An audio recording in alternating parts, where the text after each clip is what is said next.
Hey guys, welcome to G V Kannada educator. ಇವತ್ತು ನಿಮ್ಮ DCT KA ಕಡೆಯಿಂದ ಹೊಸ ಅಪ್ಡೇಟ್ ಬಂದಿದೆ.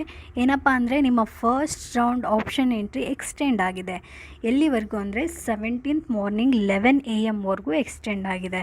ಇದು ಯಾಕಾಗಿದೆ ಅಂದರೆ ಕೋರ್ಟಿಂದ ಸೆಂಟ್ರಲ್ಲಿ ನಿಮಗೆ NTTF ಸ್ಟೂಡೆಂಟ್ಸ್ನೂ ಸೇರಿಸಬೇಕು ಅಂತ ಆರ್ಡ್ರ್ ಬಂದಿತ್ತು. ಅವ್ರಿಗೋಸ್ಕರನೇ ಈ ಡೇಟ್ನು ಎಕ್ಸ್ಟೆಂಡ್ ಮಾಡಿದ್ದಾರೆ. ಬಿಕಾಸ್ ಅವರು ಆಪ್ಷನ್ ಎಂಟ್ರಿ ಮಾಡೋಕ್ಕೆ ಅವ್ರಿಗೂ ಸ್ವಲ್ಪ ಟೈಮ್ ಇರಲಿ ಅಂತ ಈ ಡೇಟ್ನ ಎಕ್ಸ್ಟೆಂಡ್ ಮಾಡಲಾಗಿದೆ. ಸೊ ನೆಕ್ಸ್ಟ್ ಅಪ್ಡೇಟ್ವರೆಗೂ stay tune. Thank you very much for watching this video. Okay, next update ಬರೋವರೆಗೂ ಕಾಯ್ತಾಯಿರಿ. ನನಗೆ ಗೊತ್ತು ಎಲ್ಲರೂ ನೀವು ಅಲಾಟ್ಮೆಂಟ್ ಆಗುತ್ತೆ, ಇವತ್ತು ರಿಸಲ್ಟ್ ಬರುತ್ತೆ ಅಂತ ಕಾಯ್ತಿದ್ರಿ. ಬಟ್ ಬ್ಯಾಡ್ ಲಕ್, ಬಂದಿಲ್ಲ. ಬಟ್ ಕಾಯಿರಿ, ಇನ್ನು ಒಂದು 18th 19th ರಿಸಲ್ಟ್ ಬರ್ಬೋದು. So thank you very much. ಆಮೇಲೆ ಈ ಇನ್ಫಾರ್ಮೇಷನ್ನ ನಿಮ್ಮ ಫ್ರೆಂಡ್ಸ್ಗೂ ಶೇರ್ ಮಾಡಿ. ಆಮೇಲೆ ಸಬ್ಸ್ಕ್ರೈಬ್ ಮಾಡೋದನ್ನ ಮರಿಬೇಡಿ. Thank you very much.